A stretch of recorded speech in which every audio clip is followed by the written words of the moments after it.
मी doctor Rahul Subhash Gosavi, नवजात शिशुतज्ञ, कमलनयन Bajaj hospital, Aurangabad. आजच्या या विशेष फेसबुक लाईव्ह सेमिनारमध्ये सर्व मित्रमंडळी आणि पालकांचे स्वागत करतो. स्तनपान हा बालकांच्या निरोगी जीवनाचा पाया आहे. स्तनपानाची तुलना अमृताशी केली गेली आहे आणि ती खरंचही आहे. स्तनपान हे बाळाचे पहिले लसीकरण आहे. स्तनपान करणे एक नैसर्गिक प्रक्रिया आहे.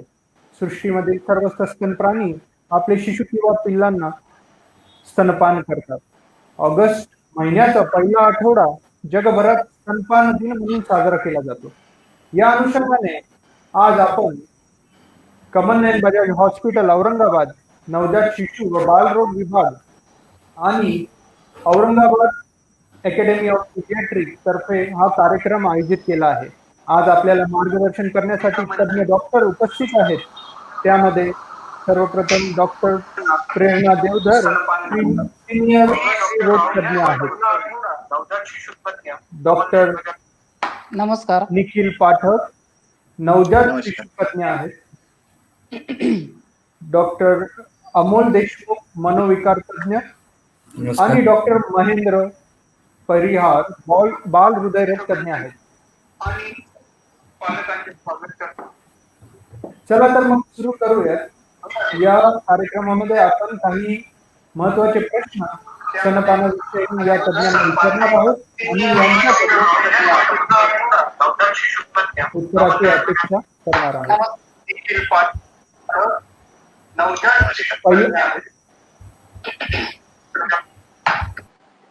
पहिला प्रश्न प्रेरणा देवधर मॅडमला विचारतो. मॅडम, बोला. बाळाच्या जन्मापूर्वी स्तनपान यशस्वी होण्यासाठी स्त्रियांचे समुपदेशन कसे करू शकतो?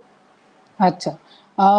सर्वप्रथम मी असं म्हणेल राहुल, की कुठल्याही स्त्रीला स्तनपान बाळाला करता येणं ही आयुष्यातली खूप अनन्यसाधारण महत्वाची घटना आहे. त्याच्याने आपलं मातृत्व पूर्णत्वाला गेल्यासारखं थोडंसं त्या स्त्रीला वाटत असतं. तर याची तयारी आम्ही जशी गरोदर राहिली ती स्त्री तेव्हापासूनच मानसिक आणि शारीरिक तयारी चालू करतो.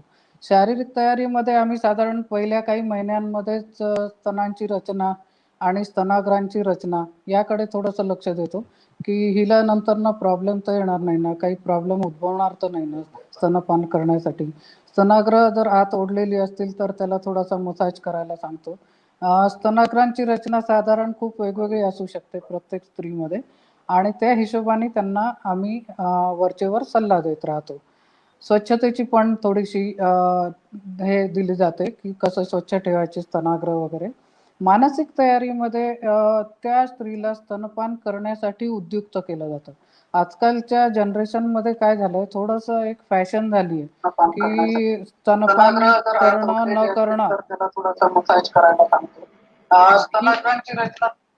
ही ऑप्शन आपल्याला नाहीये. शारीरिक तयारीमध्ये आम्ही साधारण ही ऑप्शन अमोल इको होतंय. स्तनपान करणं किंवा न करणं ही ऑप्शन नाहीच आहे मुळात. त्यामुळे सुरुवातीपासून मानसिक जी आहे तयारी ती स्तनपान देण्यासाठीच केली जाते. त्यामुळे तिला उद्युक्त केलं जातं आणि वरचेवर प्रोत्साहन दिलं जातं त्यासाठी. खूप सुंदर मुद्दे मानले मॅडम तुम्ही. दुसरा प्रश्न डॉक्टर महेंद्र यांना आहे. प्रसूती झाल्यानंतर स्किन टू स्किन कॉन्टॅक्टचे महत्व काय आहे? धन्यवाद राहुल प्रश्नासाठी. महत्व म्हणजे स्किन टू स्किन कॉन्टॅक्ट म्हणजे आईचा आणि बाळाचा होणारा कॉन्टॅक्ट, ज्याला आपण मेडिकल टीममध्ये एक मॅजिकल अवर असं म्हणतो. मॅजिकल अवर म्हणजे जन्म झाल्यावर पहिले 1-2 तास हे अत्यंत महत्वाचे असतात. म्हणजे कोणत्याही आपल्या बाळासाठी इंडिपेंडंट जगण्यासाठी, स्वातंत्र्य होण्यासाठी, जेव्हा तो आईपासून स्वतंत्र होतो, ह्या ट्रान्झिशन फेजला स्मूथली कन्सिव्ह घेण्यासाठी आपलं मॅजिकल अवरची कन्सेप्ट आलेली आहे. याच्यामध्ये 2-3 गोष्टी फार महत्वाच्या. आईचा आणि बाळाचा कॉन्टॅक्ट लवकरात लवकर होणे गरजेचं असते. बाळाला याचा होणारा फायदा म्हणजे बाळाचे जे हृदय आणि फुफ्फुस आहे याचे जे इम्प्रूव्हमेंट ऑफ फंक्शन आम्ही ज्याला म्हणतो ते अत्यंतपणे सोप्या पद्धतीने होते. दुसरी महत्वाची गोष्ट म्हणजे जेव्हा बाळाचा जन्म होतो तेव्हा बाळाचे तापमान अगदी खाली गेलेले असते. जे बाळाचं शारीरिक तापमान असतं ते अगदी खाली गेलेलं असतं. जसंच आपण आईच्या त्याच्या कॉन्टॅक्ट करू तसं टेम्परेचर इन्क्रीज होतं, बाळाचं तापमान रूम टेम्परेचरला येऊन त्याला एक स्मूथली आपलं ट्रान्झिशन मिळतो. दुसरी महत्त्वाची गोष्ट म्हणजे जे आपलं ब्रेस्ट फिडिंग असतं, स्तनपान करण्यासाठी आईला आणि आपल्या बाळाला मदत होते. बाळाचं रडणंही कमी होते आणि अत्यंत महत्त्वाचं म्हणजे आईला आपल्या वेदना होत असतात प्रसूतीनंतर, त्याही अगदी आपल्या कमी होऊन आपल्या आईला पण मदत होते. हे जास्त महत्त्वाचं आहे स्किन टू स्किन अतिशय कॉन्टॅक्ट. महत्त्वाचा मुद्दा डॉक्टर महेंद्र. जन्मानंतर बाळाला आईच्या छातीवरती ठेवलं जातं आणि बाळ आपोआप स्तनाग्रांकडे जाऊन ब्रेस्ट फिडिंग सुरू करतो. याला ब्रेस्ट कॉल असे म्हणतात. आणि पहिल्या 1 तासामध्ये स्तनपान सुरू करण्यासाठी स्किन टू स्किन कॉन्टॅक्ट अतिशय महत्त्वाचं असतं. त्यानंतर मॅडम तुम्हाला निखिल सरांना प्रश्न आहे पुढचा. नॉर्मल डिलिव्हरी किंवा सिझेरियन नंतर स्तनपान कधी सुरू करता येतं? कोणतीही डिलिव्हरी किंवा सिझेरियन याच्यानंतर आपण लवकरात लवकर स्तनपान सुरू करणं गरजेचं असतं. युजली आपलं जे बाळ डिलिव्हर झालं ते पहिले 2 तास खूप ऍक्टिव्ह असतं. ती ऍक्टिव्हिटी 2 तासानंतर हळूहळू कमी होऊन जाते. तर हे पहिला 2 तास हे बाळाची ऍक्टिव्हिटी जास्त असताना आपण स्तनपान सुरू केलं पाहिजे. आता नॉर्मल डिलिव्हरीमध्ये आम्ही तर असं म्हणतो की जन्मल्यानंतर लगेच आपण बाळाला अंगावर लावू शकतो. काहीच कॉन्ट्राइंडिकेशन नाही, काही नाही. सीझर मध्ये जितक्या लवकर म्हणजे जसं सीझर झालं त्याच्यानंतर आईची शुद्धी किंवा काही कॉम्प्लिकेशन नसले तर जितक्या लवकर आपण स्तनपान सुरू करू शकतो तितक्या लवकर आपण सुरू करायला. खूप सुंदर निखिल सर. पहिल्या 1 तासात स्तनपान सुरू करणे हा याच्या मागचा फायनल हे आहे, वर्डिंग्स आहेत. निखिल सर तुमच्यासाठी पुढचा प्रश्न. लॅक्टेशन सपोर्ट म्हणजे काय, कोण देऊ शकतो आणि जन्मानंतर आईचे समुपदेशन कसे करावे? हे बघा, सगळ्यात पहिले काय आहे की कोणतीही आई ट्रेन नसते. We have to understand it की कोणतीही आई ट्रेन नसतं. पहिलं बाळ असल्यावर तर तिला खूप जास्त त्रास असतात, तिला काही माहिती नसतं, त्यावेळेस तिला समुपदेशनाची गरज पडते. आता हे समुपदेशन आपल्याकडे स्पेशली डॉक्टर, गायनेकोलॉजिस्ट किंवा जन्मानंतर स्पेशल लॅक्टेशन कन्सल्टंट और even a good trend sister किंवा जर आपण पेरिफेरीला आहोत किंवा जिथं आपण गावाकडे आहोत तिथल्या आपल्या अंगणवाडी वर्कर हे पण आपल्याला मदत करू शकतात. तर समुपदेशनची गरज जी आहे ती फक्त आईला सपोर्ट करणे आणि तिला स्तनपान रेग्युलरली करता येईल याच्यासाठी मदत करणे हे आहे. नक्कीच सर. बेबी फ्रेंडली हॉस्पिटल इनिशिएटिव्हचे 10 तत्वे प्रत्येक डॉक्टरांनी आणि सिस्टरांनी आणि सर्वच स्टेक होल्डर्स त्यांनी सर्वांनी पाहिले पाहिजेत. खूप महत्त्वाचा मुद्दा मांडला तुम्ही. पुढचा प्रश्न अमोल देशमुखांना आहे. लवकर स्तनपान सुरू केल्याने भावनिक नाते वाढून स्तनपानास काही फायदा होऊ शकतो का? नक्कीच राहुल, धन्यवाद प्रश्नासाठी. नक्कीच आईचं आणि बाळाचं लगेच जन्मल्यानंतरचं नातं खूप महत्वाचं आहे. आई जशी सांभाळायला लागते बाळाला, सगळे ज्ञानेंद्रियाद्वारे बाळ ते सेन्स करत असतं. म्हणजे टच म्हणा, बाळाचा स्पर्श आहे, बाळाशी बोलणं आहे, बाळाकडे बघणं आहे, बाळाविषयी चांगले विचार करणं आहे, बाळाविषयी चांगल्या भावना मनात ठेवणं आहे. ह्या सगळ्या ज्या ज्ञानेंद्रिय आहेत याच्या माध्यमातून त्या मातेच्या मनामध्ये चांगले विचार भावना बळकावतात. ह्याच्या माध्यमातून शरीरात ऑक्सिटोसिन किंवा प्रोलॅक्टिन नावाचे हार्मोन स्त्रावतात आणि हे हार्मोन्स जे आहे ऑक्सिटोसिन आणि प्रोलॅक्टिन हे हार्मोन मातेला खुश ठेवण्यासाठी मदत करतात, बाळाच्या जवळ आणतात भावनिक दृष्ट्या आणि आईचं आणि बाळाचं नातं मी म्हणेल जन्मानंतरच सुदृढ व्हायला त्याची नक्कीच मदत होते. यासोबतच काही बीटा एंडॉर्फिन नावाचे हॅपी हार्मोन सुद्धा या आईला स्तनपान करताना तयार होतात. हे हार्मोन सुद्धा आईला तणावापासून दूर ठेवतात. म्हणून माता जर आनंदी समाधानी असेल तर नक्कीच त्याचा आणि बाळाच्या नात्यावर लॉंग टर्म इफेक्ट होतो असं मी सांगेन. राहुल, खूप छान अमोल. डेफिनेटली आईला जर काही त्रास होत असेल, पेन असेल किंवा तिला ब्लिडिंग होत असेल तर तिला डेफिनेटली तिचं दूध कमी होतं आणि तिच्या मनामध्ये जर चांगल्या भावना असतील, बाळाविषयी प्रेम उत्पन्न होत असेल, बाळाला बघणं किंवा बाळाचा टच यांनी डेफिनेटली तिच्या स्तनपानामध्ये फायदा होतो. पुढचा प्रश्न डॉक्टर महेंद्र यांना आहे. बाळाला जन्मानंतर गुटी, मध किंवा गाईचे दूध असं काही देण्याची आपल्याकडे प्रथा आहे, पण ते करेक्ट आहे का? नाही, याचं एका शब्दामध्ये जर उत्तर द्यायचं म्हटलं राहुल, तर बिलकुल नाही. हे बिलकुलच आपलं बरोबर नाही. म्हणजे तुमच्या सायंटिफिक आपल्या दृष्ट्या जर विचारलं तर हे अलाउड सुद्धा नाहीये. जे काही आपल्या संघटना आहेत, WHO म्हणजे जागतिक आरोग्य संघटना, इंडियन अकॅडमी ऑफ आपलं पिडियाट्रिक्स झालं किंवा ऑब्स्टेट्रिक्सचे जे काय आहे, हे कोणीही असं रिकमेंड करत नाही. विशेषतः म्हणजे याचे बाळाला दुष्परिणाम जास्त होतात. म्हणजे बहुतेकदा बाळाला ॲलर्जी जर असते, गाईच्या दुधाची ॲलर्जी असू शकते, मधाची सुद्धा ॲलर्जी असू शकते, तर यामुळे बाळाला इन्फेक्शन सुद्धा होऊ शकतात व बाळाला त्याची इजाही होऊ शकते. म्हणून असला कुठलाही जे आपला प्रकार आहे तो आपल्या समाजामध्ये चालू असतो, पण तो कोणीही असं रिकमेंड करत नाही आणि तो आपण केलेला कधीच केलेला नसावा. नाही पाहिजे. थँक्यू. केला नाही पाहिजे. पुढचा प्रश्न प्रेरणा मॅडम यांना आहे. स्तनपानाचे मातेला होणारे काय काय फायदे आहेत मॅडम? स्तनपानाचे आईला प्रचंड फायदे होतात. त्यामध्ये लगेच होणारे फायदे आणि दूरगामी होणारे फायदे म्हणजे काही वर्षांनी. तर लगेच होणाऱ्या फायद्यांमध्ये जसं आता अमोल म्हणाला, की ऑक्सिटोसिन नावाचं हार्मोन रिलीज होतं.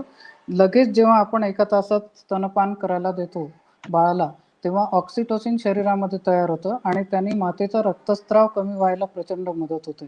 शिवाय पहिल्या काही दिवसामध्ये माता जी मानसिक तणावाखाली असते, ज्याला आम्ही प्युरपेरल सायकोसिस किंवा पोस्टनॅटल डिप्रेशन असं म्हणतो, ते पण एक प्रकारचे ताणतणाव ब्रेस्ट फिडिंगमुळे आणि स्तनपान दिल्यामुळे कमी होण्यास नक्कीच मदत होते.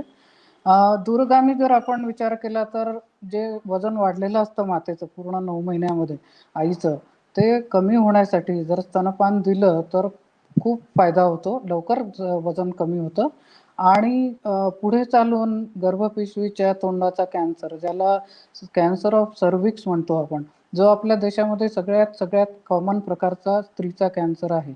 याच्यापासनं त्या आईला प्रोटेक्शन मिळतं. शिवाय स्तनांच्या कॅन्सरपासनं सुद्धा तिला प्रोटेक्शन मिळतं. हाडांची झीज जी होते पुढे चालून, ती पण कमी होण्यासाठी मदत होते. आणि शिवाय यामध्ये बाळाला जे फायदे होतात ते वेगळेच, पण आईला होणारे फायदे प्रचंड आहेत. राहुल. बरोबर बोललात मॅडम आपण. लॅन्सेट सिरीजनुसार जर मातेने 12 महिने जर स्तनपान केलं तर जवळपास एका वर्षामध्ये आपण जगभरातील 20,000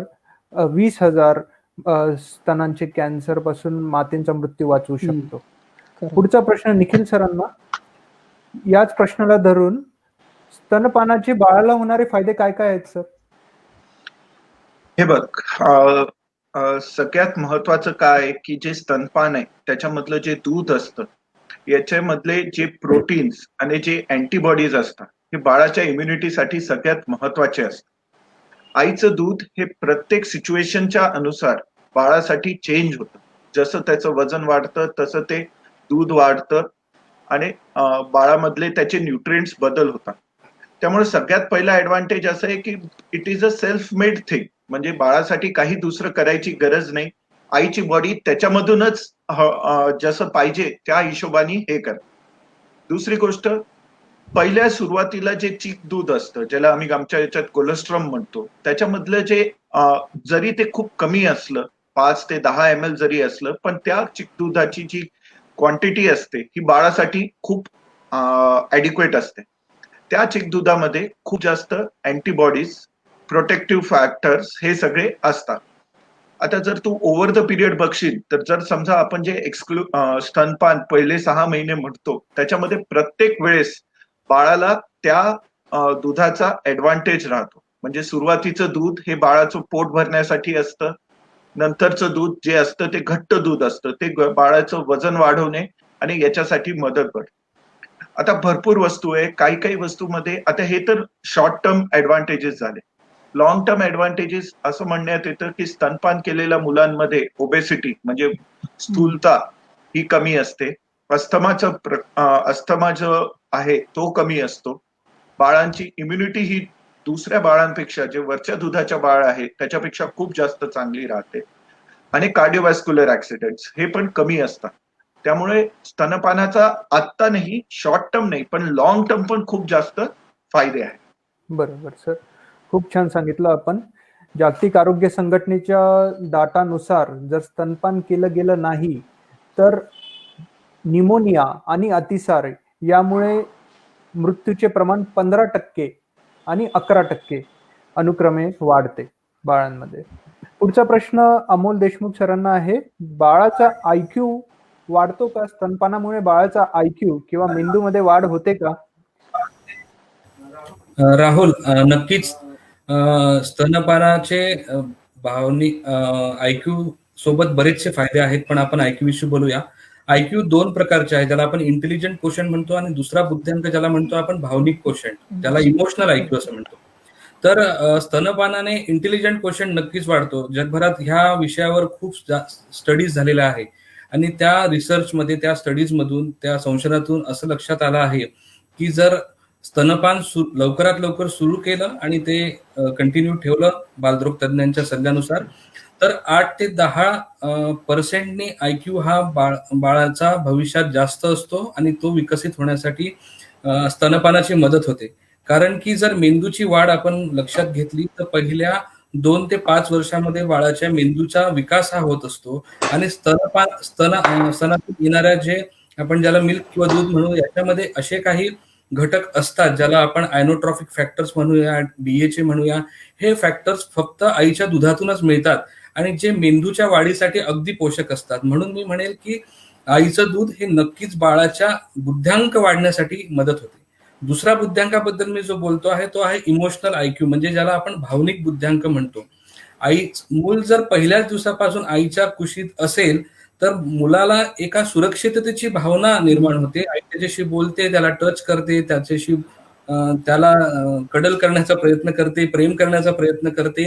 ह्या सगळ्या आईच्या ज्या किंवा इतरांच्या कुटुंबियांच्या ज्या हे असतात, वर्तन असतं, हे मुलाला सुरक्षिततेचं भावना देतं, आणि अशा मुलांमध्ये भविष्य काळात ज्याला म्हणतो अँझायटी किंवा अस्वस्थतेचे लक्षणं किंवा त्रास हे कमी असतात. त्यांची पर्सनॅलिटी किंवा व्यक्तिमत्व स्ट्रॉंगर बनण्यासाठी मदत होते. म्हणून नक्कीच स्तनपानाने भावनिक बुद्ध्यांक सोबत इंटेलिजंट कोशंट म्हणजे हुशारीचा बुद्ध्यांक सुद्धा वाढतो. राहुल, अतिशय महत्वाचं बोललात अमोल सर. डेफिनेटली सगळ्या आयांना वाटत असतं की त्यांचे बाळ ज्ञानेश्वरासारखं व्हावं, हुशार व्हावं. सगळ्या आयांना वाटत असतं सचिन तेंडुलकर किंवा विराट कोहली सारखं त्यांच्या बाळ ॲथलेटिक असावं, आणि स्तनपान केल्यामुळे हे फायदे होतीलच. मॅडम, पुढचा प्रश्न तुमच्यासाठी आहे. हा, बोल. आईचा स्तनपान करताना आहार कसा असावा? अतिशय महत्वाचा प्रश्न विचारलास राहुल तू. कारण आपल्याकडे काही गैरसमज या बाबतीमध्ये खूपच मनामध्ये ठाम भरलेले आहेत सगळ्यांच्या, की आई जर डिलिव्हरी नंतर, प्रसूतीनंतर आहार लगेच खूप चेंज केला जातो मातेचा, आणि सगळं त्यामधले जे गोष्टी आहेत त्या सगळ्या बदलल्या जातात. त्याच्यामुळे बरेचदा खूप तूप खाऊ घालण्याकडे पण भर असतो सगळ्या सिनियर मंडळींचा. पण हे कसं आहे ना, हे अजिबात योग्य नाहीये. या दरम्यान मातेचा जो चौरस आहार आहे तो फार आवश्यक आहे. म्हणजे त्यामध्ये कार्बोहायड्रेटचं प्रमाण, प्रथिनांचं प्रमाण, फळं पण तेवढीच हवी, पालेभाज्या तेवढ्याच हव्या. फक्त 10 ते 20% आहारामध्ये वाढ करणं महत्वाचं असतं दूध पाजण्याच्या दृष्टिकोनातनं. अदरवाईज तसं वेगळं करण्यासारखं खरंच काही नसतं. उलट आहार बदलल्यानंतर मातेला बाकीचे प्रॉब्लेम्स येण्याची जास्त शक्यता असते. त्यामुळे जो काय आहार माता घेते तो सगळा जर जसा आहे तसा घेऊन त्यामध्ये फक्त 20% वाढ केली जर अमाऊंटमध्ये, तरी सुद्धा ते खूप पुरेसं असतं. त्याच्यासाठी वेगळं काहीतरी खाण्याची गरज नसते, असं मला वाटतं. राहुल, अतिशय महत्वाची माहिती दिली मॅडम तुम्ही. डेफिनेटली म्हणतात ना की खाता खाता पाजत जावे आणि पाचता पाचता खात खावे. खरंय. महेंद्र सर, तुमच्यासाठी पुढचा प्रश्न. कोलेस्ट्रॉल म्हणजे काय किंवा चिकाचं दूध म्हणजे काय आणि त्याचे काय फायदे आहेत? ओके राहुल, आताच आपण याबद्दल आपलं निखिल सरांनी सांगितलं. कोलेस्ट्रॉल म्हणजे जे आपण आम भाषेमध्ये म्हणतो की आधीच येणारं आपलं चिकट दूध, जे 1-2 दिवसामध्ये आईला इनिशियली जे दूध येतं त्याला आपण चिकाचं दूध असं म्हणतो आपल्या भाषेमध्ये. त्याला आपण मेडिकल टीममध्ये कोलेस्ट्रॉल असं म्हणतो. हे अत्यंत महत्वाचं असतं. आपल्यामध्ये आपली साधारण अशी एक धारणा आहे आपल्या आपल्या खेड्यापाड्यामध्ये किंवा पेरिफेरल एरियाजमध्ये की हे दूध चांगलं नसतं किंवा ते चांगलं नसतं, पिवळं दिसतं, ते आपण फेकून दिलं पाहिजे. पण हे अत्यंत चुकीचं आहे. याच्यामध्ये महत्त्वाचं म्हणजे असणारे जे उपलब्ध असणारे सगळे हाय प्रोटीन्स, हाय हाय आपले कार्बोहायड्रेट्स, इम्युनोग्लोबिन हे हे आपल्या बाळासाठी अत्यंत महत्त्वाचे असतात. याच्यामुळे बाळाची पचनक्रिया एक आपली स्मूथली होते. ते बाळाला पचण्यामध्ये आपलं महत्त्वाचं असतं. आणि इनिशियलीमध्ये जे 1-2 दिवस आपल्या बाळाची पोटाची जी कॅपॅसिटी असते ती अगदी लिमिटेड असते. 5 ते 6 ml किंवा मॅक्सिमम 8 ml पर्यंत असतं. आणि इतकं दूध जरी बाळाला मिळालं तरी ते आवश्यकतेप्रमाणे बाळाला पोषक ठरतं आणि ते महत्त्वाचं असतं. आणि याच्या व्यतिरिक्त बाळाला जी इनिशियली आपली शी होते, जी हिरवी शी आपण म्हणतो, ही पण होण्यासाठी बाळाला याच्यामुळे मदत होते. म्हणून कोलेस्ट्रॉल हे प्रत्येक बाळाचा अधिकार आहे. त्याला आईने ते पाजलंच पाहिजे. खूप महत्त्वाचा संदेश दिला महेंद्र सर. कोलेस्ट्रॉल फेकू नये, ते बाळाचं पहिली लसीकरण आहे आणि बाळाची प्रतिकारक शक्ती वाढवतो. पुढचा प्रश्न निखिल सरांना. आईला भरपूर दूध म्हणजे लॅक्टोजेनेसिस स्टेज 2 कधी सुरू होतो? हे बघ, कसं असतं, पहिले जसं महेंद्रनी सांगितलं की पहिले 2 दिवसचं जे चिकट दूध येतं त्याला आम्ही कोलेस्ट्रॉल म्हणतो. 2 दिवसामध्ये जेव्हा आपण बाळाला कंटिन्युअसली दर 2 तासाला अंगावर लावतो आणि जेव्हा त्याला ओढायला लावतो, तेव्हा आईच्या बॉडीमधले हॉर्मोनल चेंजेस होऊन ऑक्सिटोसिन हे सगळं वाढून आईचं दुधाचं प्रोडक्शन वाढून जातं. हे पहिल्या तिसऱ्या दिवशीपासनं जे आम्ही महत्वाचं लॅक्टोजेनेसिस स्टेज जसं तू म्हटलास हे सुरू होतं. हे 2 ते 5 दिवस हे खूप महत्वाचे असतात. कारण की या पिरियडमध्ये हे लॅक्टोजेनेसिस स्टेज सुरू होऊन दुधाचं प्रोडक्शन खूप जास्त वाढतं. किंबहुना कधी कधी काय असतं की जर बाळाला काही त्रास असला तर आईचे स्तन जे असतात हे एनगॉर्ज होऊन जातात, म्हणजे ते घट्ट होऊन जातात, एवढं दूध तयार होतं. त्यामुळे जे लॅक्टोजेनेसिस स्टेज जो तू म्हणतोय तो जो आहे तो 2ऱ्या ते 5व्या दिवशीपर्यंत सुरू होतो.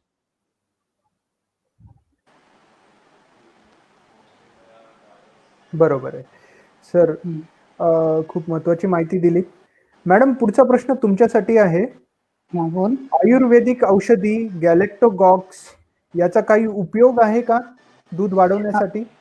हा प्रश्न खूपदा नातेवाईक आणि पेशंट स्वतः पण विचारला जातो. त्यासाठी बरेचदा 8व्या महिन्यापासून शतावरी कल्प वगैरे घ्यायला लागतात लोक. पण मला खरंच असं वाटतं राहुल, की या सगळ्यांचा खरंच तसा प्रॅक्टिकली काही उपयोग नाही. याच्यामध्ये दूध व्यवस्थित येण्यामध्ये आहार आणि भरपूर पाणी पिणे या गोष्टीचं फार महत्त्व आहे.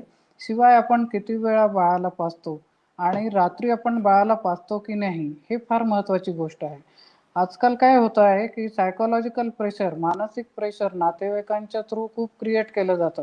जसं तुम्ही म्हणाले की पहिले 2 दिवस दूध कमी येतं मातेला आणि तिसऱ्या दिवशी यायला लागतं. पण त्या 2 दिवसामध्ये ती पॅनिक रिॲक्शन इतकी असते की त्यामुळे त्या मातेला खूप प्रचंड दडपण येतं मानसिक आणि त्यानंतर तिला असं वाटायला लागतं, अरे आपल्याला जमतच नाहीये काही हे. त्यामुळे अजून दूध प्रोडक्शन व्हायला वेळ लागतो. म्हणून मला असं वाटतं या गोष्टींनी थोडासा मानसिकच इफेक्ट होत असेल, पण अदरवाईज गॅलॅक्टोगॉकचा तसा काही रोल नाहीये.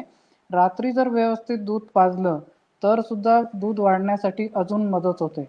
रात्री टॉप फीड देऊ नये कन्व्हिनियन्ससाठी, असं माझं मत आहे. राहुल. खूप महत्त्वाचा संदेश दिला मॅडम तुम्ही. आणि नाईट टाइम फीडिंग करणे, रात्री दूध पाजणे, लॅचिंग आणि पोझिशन आणि बाळ जर व्यवस्थित दूध ओढत राहिलं छातीवरती तर मातेला व्यवस्थित भरपूर दूध येणार, हा या मागचा संदेश आहे. Thank you madam. पुढचा प्रश्न okay. Nikhil sir. Breast feeding मध्ये पोझिशन आणि लॅच या 2 गोष्टींचे महत्व काय आहे आणि हे जरा समजावून सांगा सर. हे बघ, आता सगळ्यात महत्वाचं ब्रेस्ट फिडिंग जर आपल्याला करायचं असलं तर याच्यामध्ये सगळ्यात महत्वाचं काय आहे की बाळाला जे आहे आईला आणि बाळाला दोघांना ब्रेस्ट फिडिंगचा त्रास नाही झाला पाहिजे. आता याच्यामध्ये सगळ्यात महत्वाचं काय असतं की तुम्ही कसं बाळाला घेता, बाळाला कसं पकडता, याचं खूप महत्व आहे. हे जे आहे हे शिकवणं खूप गरजेचं आहे. आता सगळ्यात महत्वाचं काय आहे की आईला आपण जे आहे पाठीच्या कण्यासाठी सपोर्ट देणं खूप गरजेचं आहे. कधी पण जेव्हा दूध पाजायचं तर आईनी खाली मांडी घालून मागच्या बाजूला सपोर्ट देऊन बसायला पाहिजे. जर सीझर झालं असेल तर आई बाळाला सोफ्या सेटवर किंवा कोणत्याही खुर्चीवर सपोर्ट घेऊन बसू शकते. पाठीला सपोर्ट देणं हे खूप गरजेचं आहे. कारण की काय होतं की ब्रेस्ट फिडिंग मध्ये जर आपण पाठीला वाकून दिलं तर पाठीला त्रास होण्याची शक्यता असते. आता मी तुला 2-3 पोझिशन्स विषयी सांगायचा प्रयत्न करतो. आता जे सगळ्यात कॉमन आहे ते आपण म्हणतो क्रेडल पोझिशन. क्रेडल पोझिशन म्हणजे काय करतो आपण, बाळाला जे आहे हे आपल्या कोपऱ्यामध्ये घेऊन इथं त्याचं डोकं ठेवून त्या हिशोबाने आपण त्याला ऍडजस्ट करून आणि या हाताने जे आपण स्तन आहे ते बाळाच्या तोंडात द्यायचा प्रयत्न करतो. आता याच्यामध्ये काय आहे की आपण आपली पाठ सरळ ठेवणे आणि बाळाला जवळ घेऊन ठेवणे, बाळाला आपल्या अंगाच्या एकदम जवळ ठेवणे याच्यासाठी खूप महत्व असतं. मान वाकवणे नाही.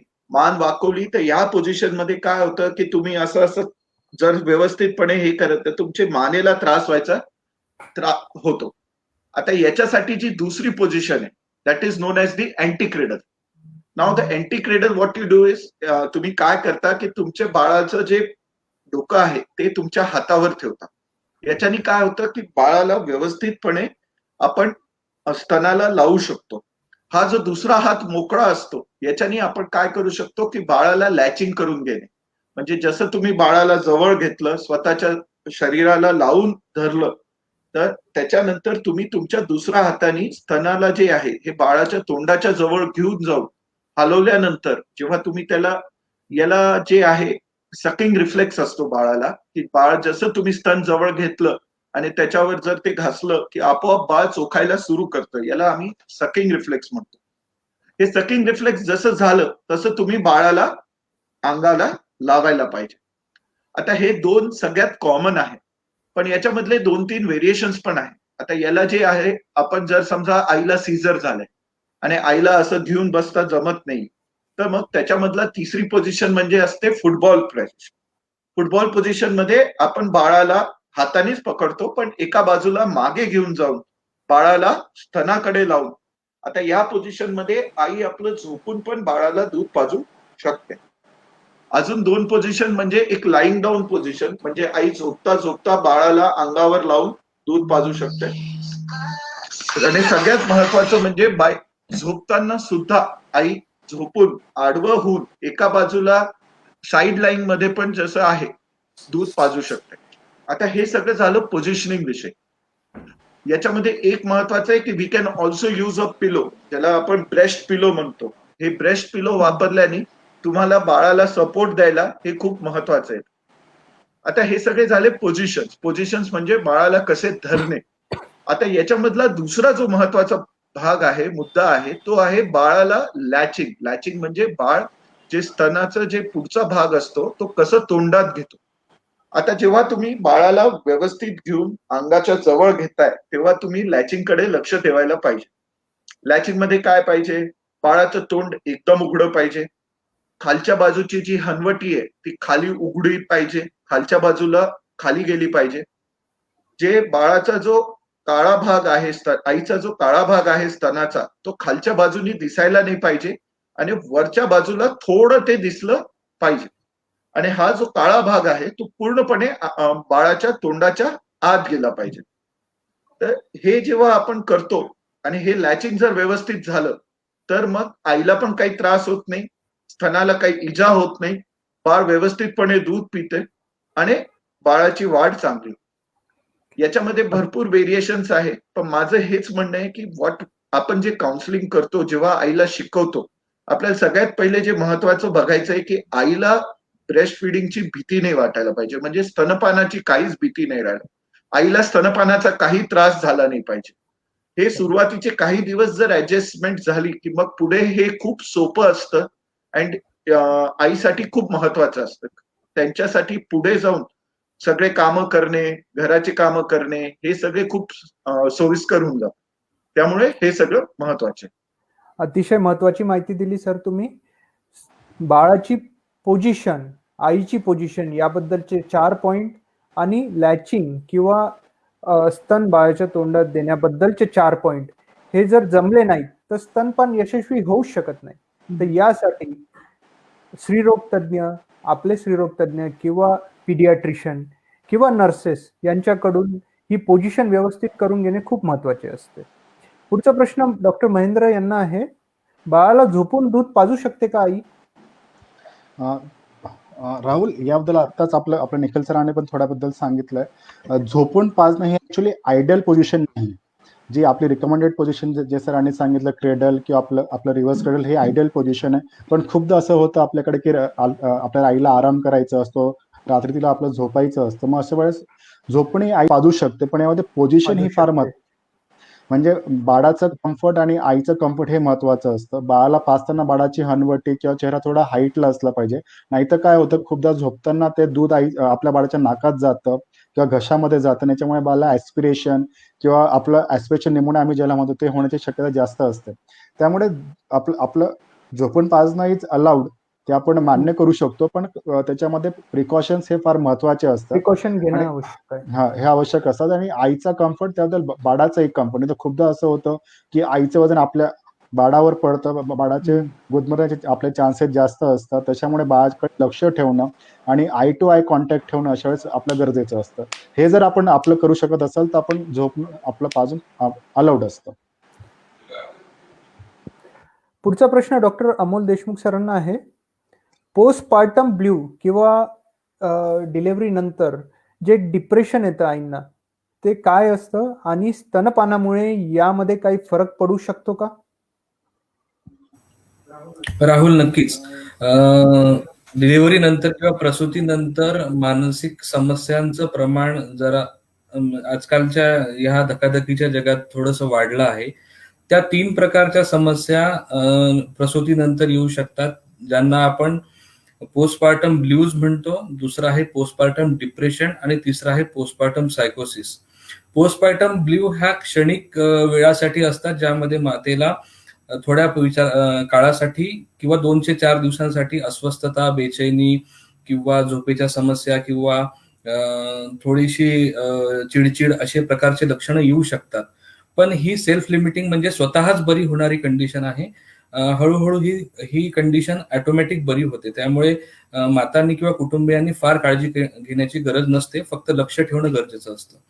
दुसरी कंडिशन जी आहे, ज्याला आपण पोस्टपार्टम डिप्रेशन म्हणतो, ज्याला आपण म्हणूया की प्रसूतीनंतरचं येणारं नैराश्य, ही एक डिसऑर्डर आहे, ज्याच्यामध्ये सतत उदास वाटणं, नैराश्य वाटणं, ज्या गोष्टीमध्ये आनंद वाटायचा सुरुवातीला तो आता आनंद वाटत नाही, बाळाला लक्ष देण्यासाठी इंटरेस्ट निर्माण होत नाही, बाळाच्या विषयी मनामध्ये वाईट वाईट विचार येतात, कॉन्फिडन्स डाऊन होतो, झोप, जेवण कमी होतं. आणि अशी कंडिशन जर 15 दिवसांपेक्षा जास्त राहत असेल आणि त्याचा परिणाम बाळ आणि आईच्या नात्यावर होत असेल आणि मातेच्या सर्वांगीण आयुष्यावर होत असेल, तर नक्कीच ही डिसऑर्डर आहे, ज्याला उपचाराची गरज आहे.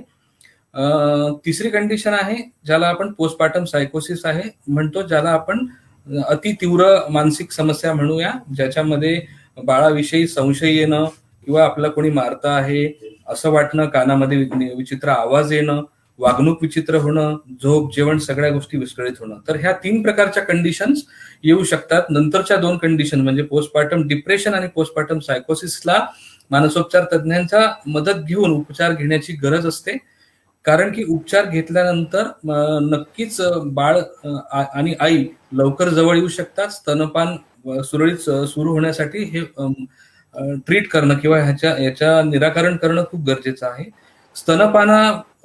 पुढचा जो प्रश्न आहे राहुल तुझा, की स्तनपान हा नैराश्य थांबवू शकतो का? तर नक्कीच स्तनपान, जसं आम्ही पहिल्या प्रश्नानंतरही उत्तर दिलं की स्तनपानानंतर ऑक्सिटोसिन, प्रोलॅक्टिन, बीटा एन्डॉर्फिन्स सारखे हार्मोन शरीरात स्त्रावले जातात. ह्या हार्मोन्सला अँटी अँझायटी म्हणजे अस्वस्थता विरोधी किंवा नैराश्य विरोधी ऍक्शन आहे. त्याच्यामुळे नक्कीच स्तनपानामुळे ह्याही मानसिक समस्या रोखल्या जाण्यासाठी काही अंशी नक्कीच मदत होऊ शकते. पण त्या जर आल्या तर त्या दुरुस्त करण्यासारख्या आहेत, तर मदत आपण नक्कीच घेऊन स्तनपान पूर्ववत सुरू ठेवू शकतो. अतिशय महत्वाचं बोललात सर आपण. म्हणजे आईचं आणि बाळाचं बॉन्डिंग आणि स्तनपान हे नैराश्यही थांबवू शकतं. निखिल सर, पुढचा प्रश्न आपणास. बाळाचे पोट भरते आहे की नाही हा नेहमी आईंना प्रश्न असतो, की दूध पाजल्यानंतर बाळाचं पोट भरत आहे की नाही. याचं काय उत्तर द्यायला? प्रत्येक आईला असं वाटतं की माझ्या बाळाचं पोटच भरत नाहीये, तो रडतच राहतो, अजून वजन वाढायला पाहिजे, जेवढं वाढलंय ते कमीच आहे. आता कसं आहे की आपण जेव्हा बाळाला स्तनपान करतोय एकदा स्तनपान केल्यानंतर कमीत कमी बाळाने 2 ते 2.5 तास दूध मागायला नाही पाहिजे. सुरुवातीच्या वेळेस काय असतं की बाळ जे आहे हे याला थोडा वेळ लागतो. सुरुवातीचे काही दिवस तो जो स्तनपान करतो हा थोडा लांब वेळ असतो. पण जसे जसे दिवस जातात तसं तसं बाळ लवकर लवकर दूध घेतं आणि एकदा दूध पिलं की कमीत कमी 2 तास बाळाने रडलं नाही पाहिजे, बाळाने झोप चांगली झाली पाहिजे, हे आपल्याला सांगता येईल. दुसरं इंडिकेशन जे आहे ते आहे लघवीचं प्रमाण. म्हणजे जर सुरुवातीला तुम्ही जे लघवीचं प्रमाण पहिले 2-3 दिवस हे कमीच असतं. पण जेव्हा 3ऱ्या-4थ्या दिवशीपासून हे दिवसातून 5 ते 8 वेळेस जेव्हा हे लघवीचं प्रमाण वाढायला सुरू होतं, हे इनडायरेक्टली तुम्हाला हेच सांगतं की बाळाला जेवढं दूध पाहिजे ते तेवढं दूध व्यवस्थित मिळत आहे. तिसरा जो असतो तो असतो वजन वाढणे. जर आपलं स्तनपान व्यवस्थित चालू असेल तर पहिल्या 3 महिन्यात जवळजवळ महिन्याचं 1 किलो वजन वाढतं. हे बाळाच्या ग्रोथसाठी खूप महत्वाचं आहे. जर आपलं स्तनपान व्यवस्थित होत असेल तर इनडायरेक्टली तुम्हाला जर बाळाचं वजन वाढत असेल तर तुम्हाला हे कळतं की बाळाला दूध जेवढं पाहिजे तेवढं व्यवस्थित मिळतंय. मिळते. वन मोर इंडिकेटर जे आपण म्हणू शकतो की संडासाचं प्रमाण आणि संडासाचा कलर. युजली काय असतं की सुरुवातीचे काही दिवस बाळाची संडास ही काळी असते. हळूहळू त्याचा रंग बदलत जातो. पण एक 5-7 दिवसानंतर ही पिवळी व्हायला सुरू होऊन जाते आणि दिस इनडायरेक्टली अगेन टेल्स यू की बाळाला जेवढं दूध पाहिजे तेवढं आपल्याला व्यवस्थितपणे मिळेल. खूप व्यवस्थित माहिती दिली सर. पुढचा प्रश्न डॉक्टर महेंद्रांना आहे. यशस्वी स्तनपान केल्याचे काय फायदे आहेत? तर बाळांना जो जॉन्डिस होतो किंवा वेट लॉस होतो त्यामध्ये काही उपयोग आहे का व्यवस्थित स्तनपानाचा, जॉन्डिस मध्ये पर्टिक्युलर? नक्कीच राहुल, म्हणजे जे जर आपण रिसर्च बघितला किंवा जे एक्सपिरियन्स बघितलं, जर आपल्या आईने जर बाळाला व्यवस्थित स्तनपान केलं त्याच्यामध्ये जॉन्डिसचं प्रमाण फार कमी जातं. किंवा जे इनिशियली जे बाळाला आपला जॉन्डिस, प्रत्येक बाळाला मॅक्झिमम टाइम होतो, जॉन्डिस असतो, कावीळ असतो ज्याला आपण म्हणतो. इनिशियली 5व्या दिवसानंतर बाळाला थोडं आपलं पिवळं दिसायला लागतं. पण जे आई बाळाला आपलं स्तनपान व्यवस्थित करते त्या बाळांमध्ये आपलं जॉन्डिसचं प्रमाण फार लक्षणीय आपलं कमी दिसतं. दुसरी गोष्ट, जे आपलं वेट वाढतं की आपलं जे वजनाचं प्रमाण जे आहे, जे आपलं इनिशियली बाळाचं वजन घटतं त्याच्यामध्ये पण लक्षणीय हेल्प होते. बाळाचं वजन वाढण्यामध्ये जास्त मदत होते. जसं ऑलरेडी सरांनी सांगितलं की जर आई बाळाला स्तनपान करत असेल तर एका महिन्यामध्ये जवळपास 800 ग्रॅम ते 1000 ग्रॅम वजन वाढलं पाहिजे आणि हे इंडिकेट करतं आणि याचे फायदे जास्त आपल्याला आहे बाळासाठी. खूप महत्वाची माहिती दिली महेंद्र. डेफिनेटली बाळ जर व्यवस्थित दूध पित असेल तर भरपूर संडास होणार आणि जो पिवळेपणा असतो संडासचा तो जॉन्डिसच डेफिनेटली बाहेर पडत असतं किंवा कावीळ बाहेर पडत असते. पुढचा प्रश्न अमोल सरांना. स्तनपान यशस्वी होण्यासाठी मातेची फॅमिली कशी हेल्प करू शकते?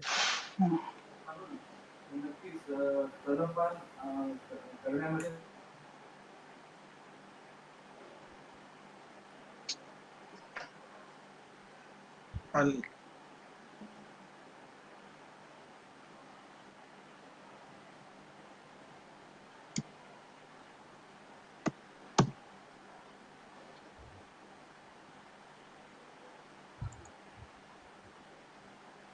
त्याचा म्यूट आहे.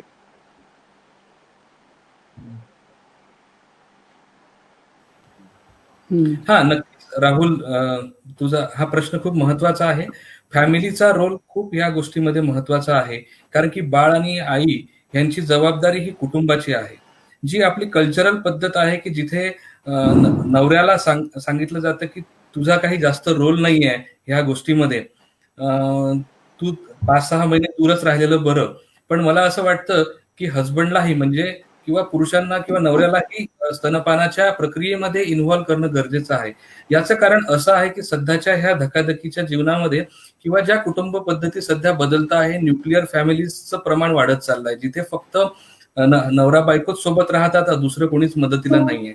अशा वेळेस नवऱ्याने किंवा हजबंडनी ह्या प्रक्रियेत येणं खूप महत्वाचं आहे आणि नक्कीच बालरोग तज्ञ आणि स्त्रीरोग तज्ञांच्या सल्ल्याने किंवा मदतीने ह्या प्रवाहात ते येऊ शकतात.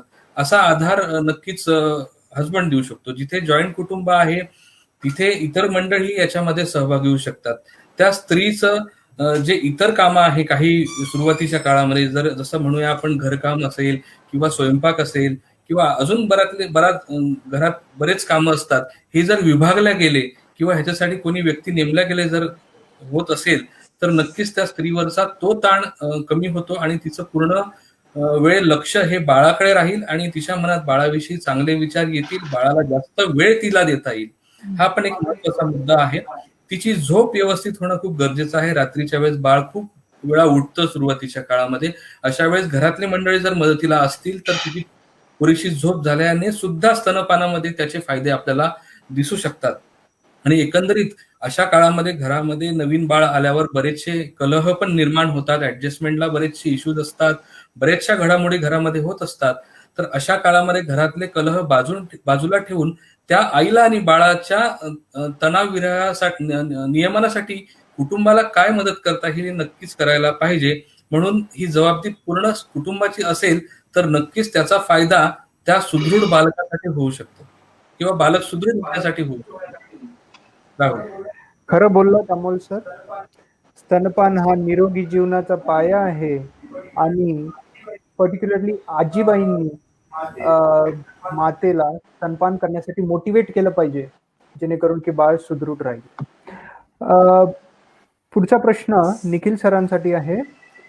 आईच्या दुधापेक्षा गाईचे दूध किंवा पावडरचे दूध किंवा म्हशीचे दूध किंवा फॉर्म्युला दूध यापेक्षा आईचं दूध कसं श्रेष्ठ आहे सर? हे बघ, पहिली गोष्ट, गाईचं दूध हे गाईच्या बाळासाठी, म्हशीचं दूध हे म्हशीच्या बाळासाठी. These are not for our kids, म्हणजे आपल्या बाळांसाठी नाही. बेसिकली काय असतं की प्रत्येक दुधाचं कॉम्पोजिशन म्हणजे प्रत्येक दुधामध्ये असणारे तत्व हे सगळे वेगळे असतात. जे आईचं दूध असतं याच्यामधले जे प्रोटीन कंटेंट आहे हे खूप कमी असतं.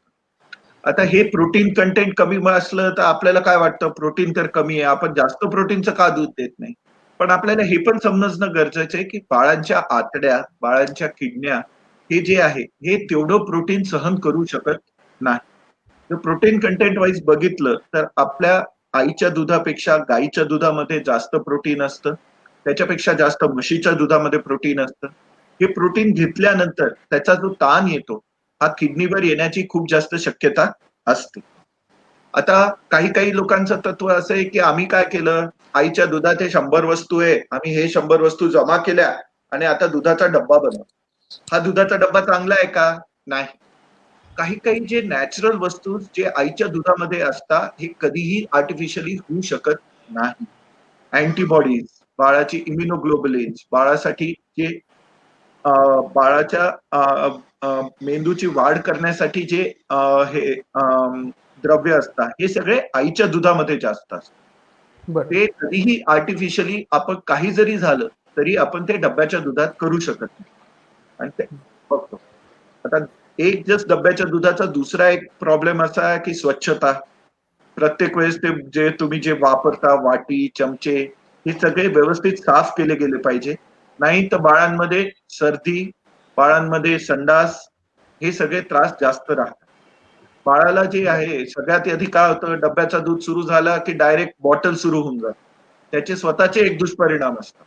तर ह्या सगळ्यांमध्ये सर्वात श्रेष्ठ हे आईचंच दूध आहे, हे याच्यात काहीच वाद. करेक्ट आहे. याला जोडूनच पुढचा प्रश्न डॉक्टर महेंद्र, संक्षिप्त मध्ये आपण डब्याच्या दुधाचे दुष्परिणाम सांगता येतील का? धन्यवाद. ऍक्च्युली राहुल, याचं उत्तर ऑलमोस्ट आपलं निखिल सरांनी आपलं दिलेलं आहे, पण 1-2 पॉईंट्स फक्त मी ऍड करायला लागेल की जसं सरांनी सांगितलं की आपल्याला स्वच्छता मेंटेन करावी लागते आणि महत्वाचं म्हणजे हे खर्चिक आहे. खर्चिकमध्ये एक डब्बा जरी आपण म्हटलं तर आठवड्याला तो एक 400 ते 500 रुपयाचं फायनान्शियल बर्डन फॅमिलीवर टाकतो आणि मंथली कॅल्क्युलेशन फार खर्चिक होतं.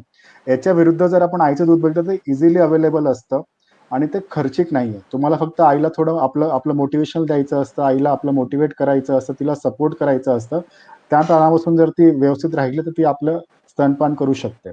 ते महत्वाचं आहे याच्यामध्ये. अतिशय महत्वाचं बोललात सर तुम्ही. म्हणजे डब्याचं दूध किंवा फॉर्म्युला दूध म्हणजे खर्च वाढवणे आणि रोगराईला आमंत्रण देण्यासारखंच आहे. निखिल सर, पुढचा प्रश्न तुम्हाला. अकाली जन्मलेल्या म्हणजे प्रीमॅच्युअर बाळांसाठी आईच्या दुधाचं महत्व काय, आणि दुसरी गोष्ट की वाटी आणि चमचा यांनी दूध पाजताना कसं पाजू शकतो याबद्दल थोडं सांगा. हे बघ, सगळ्यात महत्वाचं काय असतं की जेव्हा जन्म होतो तेव्हा आपल्या आतड्यांची वाढ झाली नसते किंवा पचनक्रिया तेवढी चांगली झाली नसते. आता ह्या वेळेस काय असतं, बाळ स्वतःच ऍडजस्ट करत असतं, बाळ स्वतःच श्वास घ्यायचा त्रास असतो, बाळाची हालचाल कमी असते, कधी बीपी कमी व्हायचा त्रास असतो. या परिस्थितीत आईचं दूध म्हणजे हे बाळासाठी अमृतापेक्षाही महत्वाचं. का की आईचं दूध त्याच्यासाठी वेगळं बनतं. जेव्हा प्रीटर्म असतं आणि आईला जे दूध येतं ते त्याच्यासाठी वेगळं असतं. हे दूध पचायला खूप हलकं असतं.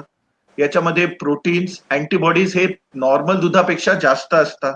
हे बाळाचे इन्फेक्शन कमी करणे, बाळाला दूध पचणे याच्यासाठी खूप महत्वाचं आहे. त्यामुळे कधी पण कमी वजनाचं बाळ असलं, जर आपल्याला वाटतंय की बाळाचं वय इतकं कमी आहे की तो स्तनपान करू शकत नाही, तर मग आपण बाळाला आईचं दूध काढून याच्यासाठी ब्रेस्ट पंप वापरून किंवा मग हाताने स्वच्छपणे आईचं दूध काढून, ज्याला आम्ही एक्सप्रेस ब्रेस्ट मिल्क म्हणतो, हे काढून आपण बाळाला देत असतो. याचे वाटी चमच्यानी जसं बाळ थोडं मोठं झालं आणि जो इंटरमिडिएट फेज आहे ज्याच्यामध्ये आपण बाळाला स्तनपान जो करायचा आहे तो थोड्या दिवसांनी सुरू करायचा, तर मधल्या पिरियडमध्ये आपण वाटी चमच्यानी बाळाला दूध पाजतो.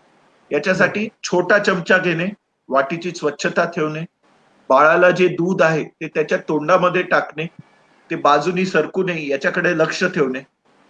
दुसरं आपण त्याच्यासाठी एक पॅलेडी म्हणून येतं, ते आपलं गोकर्ण असतं, मराठीत जे आपण गोकर्ण म्हणतो, गोकर्ण ते म्हणतात. आधी खूप वापरायचंय, ते पण वापरू शकतो. बाजूला ठेवून ते जस्ट असं आडवं केल्याने हे देऊ शकतो. पण महत्वाचं काय की आईच्या दुधावर भर देणे. बाळ जसं वजन वाढलं, थोडं त्याची डेव्हलपमेंट झाली की त्याला अंगावर पाजायला शिकवणे हे खूप महत्वाचं आहे. आपण एक गोष्ट अशी आहे की जरी बाळ महिनाभर जरी आयसीयू मध्ये राहिलं किंवा एनआयसीयू मध्ये राहिलं, पण तरी आपण प्रयत्न जर केले तर बाळाला अंगावर व्यवस्थितपणे पाजता येईल. अतिशय महत्वाची माहिती सर. इवन प्रीमॅच्युअर बाळ किंवा अकाली जन्मलेल्या बाळांसाठी आईचं दूध खूप महत्वाचं असतं. पुढचा प्रश्न महेंद्र सरांसाठी आहे. स्तनपान दिवसातून किती वेळेस द्यावे? दिवसभरातून किती वेळ स्तनपान करावे आणि किती वर्षांसाठी? याबद्दल संपूर्ण माहिती सांगा. राहुल, याचं उत्तर म्हणजे जर असं आपण ऑलरेडी डिस्कस करत चुकले की प्रत्येक 2.5 ते 3 तासाला आईने आपलं स्तनपान केले पाहिजे. म्हणजे एक पूर्ण आपल्या 24 तासामध्ये जवळपास एक 8 ते 12 वेळेस आईने आपल्या बाळाला स्तनपान केले पाहिजे. याचं महत्वाचं म्हणजे आणि आपलं किती वेळ केले पाहिजे, जिथपर्यंत बाळाचं पोट भरत नाही आणि जिथपर्यंत ते आपलं अनलॅचिंग करत नाही किंवा ते लॅच स्वतःहून सोडत नाही, तिथपर्यंत आईने आपलं ब्रेस्ट फीडिंग करणे किंवा स्तनपान करणे महत्वाचे असते. आणि किती वर्षापर्यंत, तर पहिले 6 महिने तर एक्सक्लुसिव्हली आपलं ब्रेस्ट फीडिंग किंवा आपलं स्तनपान केलं पाहिजे. याच्यामध्ये दुसरं काहीही नको, वरचं पाणी नको, गाईचं दूध नको. त्यानंतर आपण बाळाचं वरचं दूध म्हणजे ज्याला आपण आपलं विनिंग डाएट म्हणतो, हे आपण आपलं सुरू करू शकतो. त्याबरोबर आपल्याला ब्रेस्ट फीडिंग सुद्धा कंटिन्यू केलं पाहिजे. आणि हे वर्षात आयडियली जसं म्हटलं तर वर्षाला 18 महिने ते 24 महिन्यापर्यंत आपण बाळाला ब्रेस्ट फीडिंग करणे गरजेचं, महत्वाचं. अतिशय महत्वाची माहिती दिली सर. पहिले 6 महिने आईचं दूध फक्त आईचं दूध द्यावं आणि एका छातीतून पूर्ण वेळ म्हणजे 10 ते 15 मिनिटं जसं बाळ दूध पितो तसं पूर्ण वेळ एकाच छातीने दूध द्यावं, म्हणजे बाळाला फोर मिल्क आणि हाइंड मिल्क दोन्ही दूध भेटेल. दोघे मिळतं. आईला असणारे आजार आणि व्याधी यांच्या स्तनपानावर आणि बाळावर काही परिणाम होऊ शकतो का? पहिला प्रश्न मॅडम तुम्हाला. सर्दी खोकला जर आईला असेल तर आईने काय काळजी घ्यावी? सर्दी खोकला ही खूप कॉमन होणारी गोष्ट आहे. त्यामुळे अशा वेळेस थोडंसं टेन्शन येतं नातेवाईकांना आणि आईला पण, की आपण आता पाजावं की नाही पाजावं. पण एक 2-3 साध्या गोष्टी जर आपण फॉलो केल्या, म्हणजे एक तर स्वच्छता मेंटेन केली आणि सर्दीचे बेसिकली हात प्रत्येक वेळेस धुणे किंवा आता तर मास्क वापरला जातो, तशा स्वरूपाचा मास्क जर वापरला तर बाळाचं इन्फेक्शन आईला होत नाही. 100% आईला सर्दी असताना ब्रेस्ट फीडिंग करता येतं आणि सर्दीसाठी ज्या कॉमन गोळ्या दिल्या जातात त्याचा बाळावरती काहीही परिणाम होत नाही. त्यामुळे कोणतीही गोळी घ्यायला अशा वेळेस आई खूप घाबरत असते, की ही घेऊ का, ती घेऊ का, असे मनात 100 प्रश्न असतात. पण सर्दीसाठी ही जर काळजी घेतली तर खरं तर तसं काहीही प्रॉब्लेम नाही. म्हणजे तसं असं म्हणतात की बुवा स्तनपानासाठी फक्त कॅन्सरचे ड्रग असतील तरच आपण नाही म्हणतो एक वेळेस, बाकी अदरवाईज दुसऱ्या कोणत्याही गोष्टींनी स्तनपान थांबवणं योग्य नाही. खूप महत्वाची माहिती दिली मॅडम तुम्ही. याला जोडून पुढचा प्रश्न निखिल सरांना, जर ही सर्दी कोरोना व्हायरसमुळे झाली असेल तर? मागच्या 4 महिन्यापासून करोनाचा थैमान चालू आहे, त्यामुळे सगळं फिरून फिरून करोनाकडेच येतंय. सगळ्यात महत्वाचं, आईच्या दुधामधून करोना जात नाही. बाळाला आईच्या दुधाने कधीच करोना होत नाही. हा, जर आई पॉझिटिव्ह असली आणि जर जस्ट डिलिव्हरी झालीये तरी आपण स्तनपान करायचं. याच्यामध्ये फक्त आपण 3 वस्तूकडे लक्ष ठेवायचं. सगळ्यात महत्वाचं, आईने मास्क घालून बाळाला स्तनपान केलं पाहिजे. हात धुणे दर कमीत कमी 8 ते 10 वेळेस दिवसातून हात धुणे आणि सरफेस डिसइन्फेक्शन, म्हणजे जे घरातले ज्या रूम मध्ये बाळ ठेवण्यात येते त्या तिकडचे जे सरफेस आहे त्याला व्यवस्थितपणे डिसइन्फेक्ट करा. सोशल डिस्टन्सिंग तर हे राहणारच. बाळ एकटं राहणार, आई एकटी राहणार आणि आपण व्यवस्थितपणे स्तनपान करू शकतो. खूप उपयुक्त माहिती सर. म्हणजे करोना बाधित माता किंवा संशयित माता सुद्धा आपल्या बाळाला स्तनपान करू शकते. धन्यवाद सर. पुढचा प्रश्न महेंद्रला आहे. आईला जर हेपॅटायटिस ए किंवा कावीळ झाला असेल तर काय करावं, आईने कशी काळजी घ्यावी? राहुल, म्हणजे जर आईला आपलं कावीळ झालेलं असेल तर तो कावीळ कशामुळे आहे हे आपलं शोधणं अत्यंत महत्वाचं असतं. हेपॅटायटिस ए किंवा हेपॅटायटिस बी. हेपॅटायटिस ए किंवा बी असेल किंवा इन्फेक्टिव्ह फेज मिळते असतील तरी आईने कंटिन्यू करावं. आपल्या देशामध्ये असे गाईडलाईन्स आहे की आपण ते आपलं कंटिन्यू करावं. अनलेस आईला आपण कुठे आई सिरियस आहे, आईला कुठे ऍडमिट केलं आहे आणि अशा व्यतिरिक्त ती आई जर बाळाला स्तनपान आपलं करू शकत नसेल तरच ते आपण अवॉइड करतो. अदरवाईज हेपॅटायटिस ए आणि बी मध्ये पण आपलं स्तनपान आपण आपलं करू चालू शकतो. ठेवू शकतो. काही प्रॉब्लेम नाही. Correct sir. खूप इम्पॉर्टंट माहिती दिली सर तुम्ही. हेपॅटायटिस ए मध्ये फक्त आपल्या हाताची स्वच्छता राखणं गरजेचं आहे. म्हणजे टॉयलेट वगैरे करून आल्यानंतर हात स्वच्छ धुतलेले पाहिजेत. सर, HIV बाधित माता आपल्या बाळाला स्तनपान करू शकते का? निखिल सरांसाठी प्रश्न. संक्षिप्त मध्ये एका लाईन मध्ये उत्तर आहे, व्यवस्थित ट्रीटमेंट घेत असताना बाळाची आणि आईची दोघांची व्यवस्थित ट्रीटमेंट चालू असताना स्तनपान करण्यामध्ये काहीच हरकत नाही. दिस इज द बॉटम लाईन. याच्यामध्ये खूप इफ्स बट्स आहे, पण स्तनपानासाठी जर ट्रीटमेंट व्यवस्थित चालू असेल तर काहीच कॉन्ट्राइंडिकेशन नाही. पुढचा प्रश्न प्रेरणा मॅडम यांना आहे. आईला जर हायपोथायरॉइडिझम असेल तर त्याचे काही परिणाम होतात का? ऍक्च्युअली मी दोन्हीचं उत्तर देईल. यामध्ये एकाच सिमिलर आहे, ते मधुमेह आणि मधुमेह हायपोथायरॉइडिझम. आणि हायपोथायरॉइडिझम. आजकाल या जनरेशनमध्ये यंग मातांमध्ये मधुमेहाचं प्रमाण खूप वाढताना दिसतंय स्थूलतेमुळे, आणि थायरॉइड पण आजकाल खूपच डिटेक्ट व्हायला लागलेलं आहे. आपण म्हणजे basically we are checking it. असं नाहीये की ते नवीन निर्माण झालंय, पण आपण रेग्युलरली ते करतो चेक. बघतो. तर ह्या 2 गोष्टी असताना मातेला मिल्क सिक्रिशन म्हणजे दुधाचं प्रमाण कमी होण्याची शक्यता असते. तर याच्यासाठी एकतर या दोन्ही गोष्टींचा कंट्रोल ठेवणं ही सगळ्यात बॉटम लाईन आहे. म्हणजे थायरॉइडचा प्रॉब्लेम असेल तर त्या प्रमाणामध्ये गोळी औषधी आणि थायरॉइडचं सप्लिमेंट घेणं हे त्यावरती उपाय आहेत. आणि डायबेटीस असेल तर तो गोळीनी किंवा इन्सुलिननी किंवा जे काय डायटिशियनला भेटून या सगळ्या गोष्टी करून तो कंट्रोल करणं गरजेचं आहे. पण या उपर जर दुधाचं सिक्रेशन वाढत नसेल तर मात्र थोडंसं टॉप फीडिंग कधी कधी ऍड करण्याची शक्यता असते. पण यांनी जरूर स्तनपान करावं आणि त्याच्यासाठी पॉझिटिव्ह एफर्ट्स घ्यावे स्तनपानासाठी. राहुल. अतिशय उपयुक्त माहिती मॅडम. समुपदेशन व्यवस्थित केलं तर अशी माताही स्तनपान करू शकतात. आजकाल वर्किंग वुमन पुरुषांच्या खांद्याला खांदा लावून काम करतात. अशा वर्किंग वुमन साठी आपण काय सूचना देऊ शकतात सर? ते स्तनपान कसे चालू ठेवू शकतात?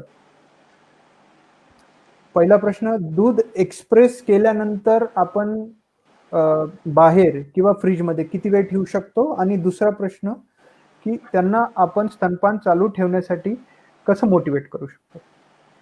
निखिल सर, आपल्यासाठी. हा, हे बघ, आजकाल काय झालंय की प्रत्येक फिमेल ही कुठे ना कुठे जॉब साठी अटॅच्ड असते.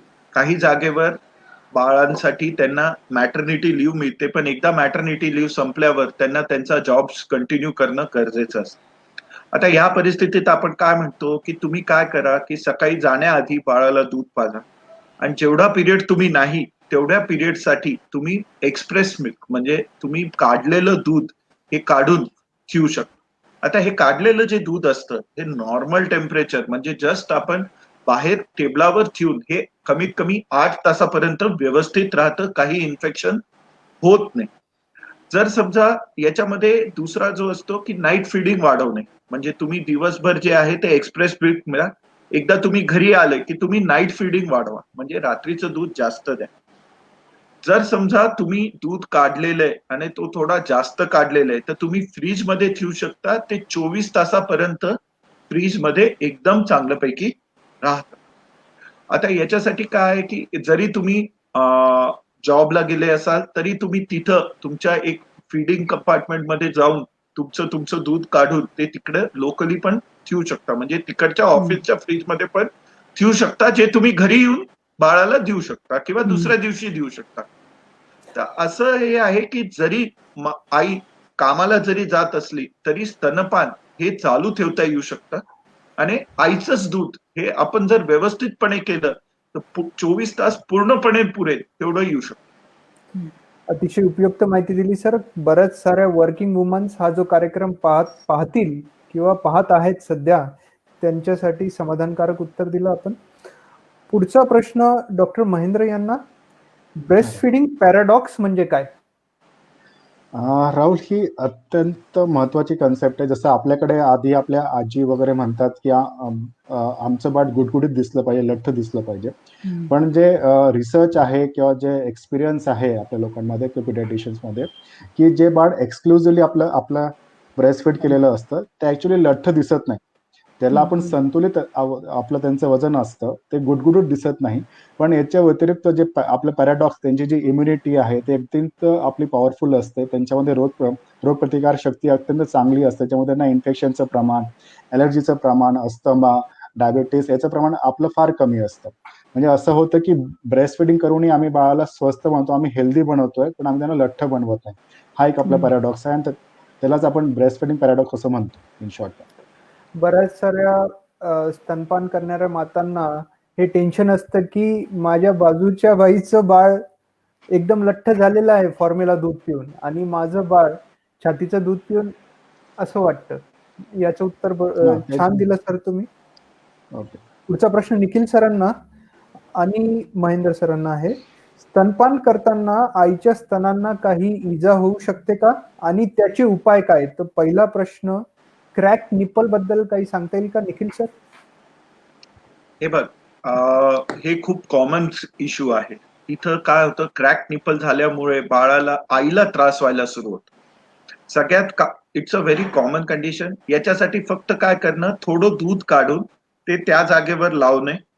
जर समजा हे म्हणजे दूध जर नाही तर वॅसलीन लावणे, थोडं एक वॅसलीन किंवा कोणतेही जेल लावून तिकडच्या जागेला स्मूथ ठेवणे, हे एवढंच करायची गरज आहे. पुढचा प्रश्न महेंद्र सर आपल्याला. एंगॉर्ज ब्रेस्ट किंवा छातीमध्ये दूध भरलेलं असेल तर त्याची काय ट्रीटमेंट करता येऊ शकते? ट्रीटमेंट अगदीच सोपी आहे राहुल. त्याच्यामध्ये जर आईला सिक्रेशन्स फार जास्त होत असतील किंवा जेव्हा आई आपल्या लॅक्टोजेनेसिस फेजमध्ये जाते तेव्हा आईला सिक्रेशन्स फार जास्त होतात, बाळाची तेवढी रिक्वायरमेंट नसते, तर अशा वेळेस जी आई असते ती आपलं दूध एक्सप्रेस करून आपल्या वाटीमध्ये काढून ठेवू शकते आणि त्याप्रमाणे ब्रेस्टला आपलं खाली करू शकते. हे अत्यंत महत्वाचे असते कारण याच्यामुळे आईला जे अनइझीनेस फील होतं ते होत नाही आणि आई आपलं कम्फर्टेबल पोझिशनमध्ये असते. सो जस्ट ते एक्सप्रेस जे एक्स्ट्रा मिल्क आहे ते आपलं एक्सप्रेस करणे हे त्याच्यामध्ये इलाज असतो. That's it. ब्रेस्ट अपसेस आणि मॅस्टायटिस जर आईला झाला असेल किंवा छातीचं इन्फेक्शन झालं असेल किंवा पस जमला असेल त्यामध्ये, तर काय करता येऊ शकतं निखिल सर? हे बघ, पहिली गोष्ट, ब्रेस्ट ऍब्सेस झाला तरी आपण दुसऱ्या बाजूनी व्यवस्थितपणे दूध पाजू शकतो. इट डिपेंड्स अपॉन दी कसं आहे, किती अमाऊंटचा ब्रेस्ट ऍब्सेस आहे त्याच्यावरून हे सगळं डिसाईड होतं. दुसरी गोष्ट, जेव्हा पण आपण ब्रेस्ट ऍब्सेस ड्रेन करतो तेव्हा आपण युजली काय करतो की गायनेकोलॉजिस्ट किंवा सर्जन यांच्याकडे रेफर करून त्यांना तो ब्रेस्ट ऍब्सेस बघायला सांगतो. अँटीबायोटिक चालू होतं, त्याच्याने तो दबून जातो. जर दबला नाही तर काही काही परिस्थितीत आपल्याला त्याला ऍस्पिरेट करणे म्हणजे त्याला ओढून काढायची गरज पडते. जोपर्यंत होतंय तोपर्यंत आपण चिरा द्यायचा किंवा इन्सिजन घेऊन ते ऍब्सेस काढायचा, जो म्हणजे जी गरज असते ती नाही पडू याच्यासाठी आपण बघतो. But it's a very treatable thing and दुसऱ्या स्तनाला तुम्ही चालू ठेवू शकता, काहीच प्रॉब्लेम नाही. उपयुक्त माहिती सर. जर स्तनपानामध्ये काही बाधा येत असेल, क्रॅक निपल किंवा इंगॉज ब्रेस्ट किंवा ब्रेस्ट अपसेसमुळे, तर स्त्रीरोग तज्ञ किंवा पीडियाट्रिशियनचा सल्ला घेणं खूप जरुरी आहे.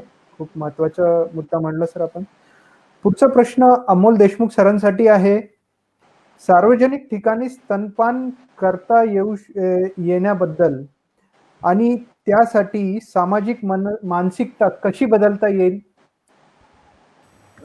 राहुल, अगदी महत्वाचा प्रश्न आहे हा.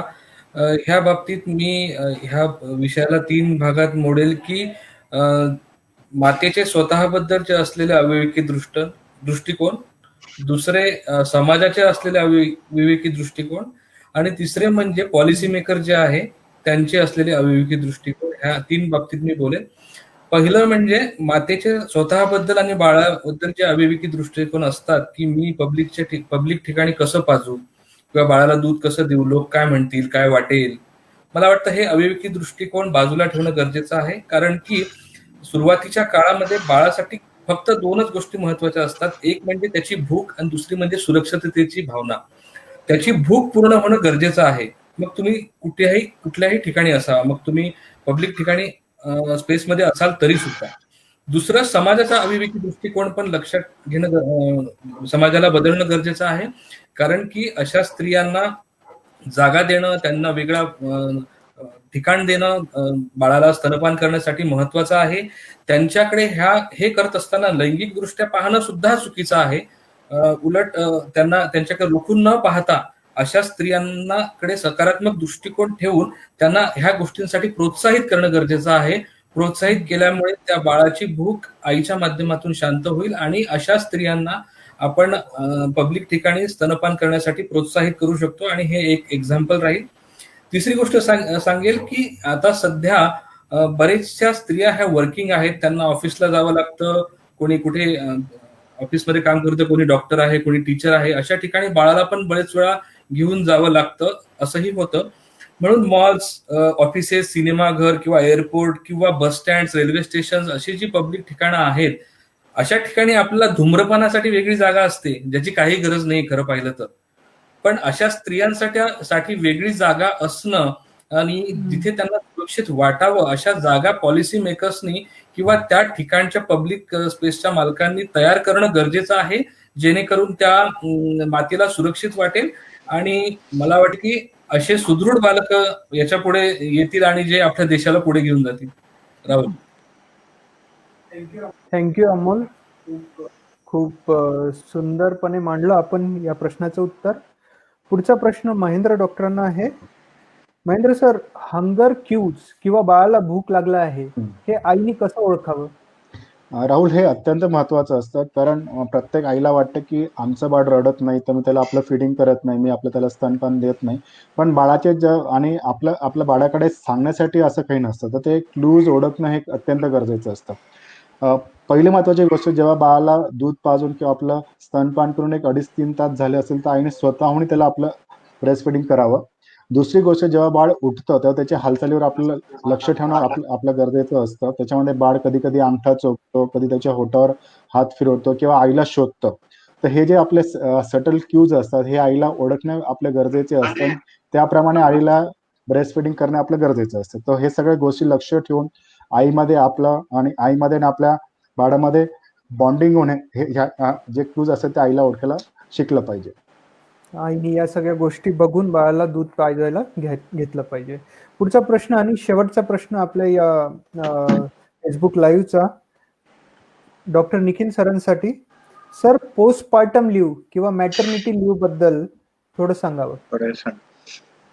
आता म्हणजे सगळेजण याच्यासाठी प्रयत्न करतात की आईला सगळ्यात कम्फर्टेबल राहायला पाहिजे.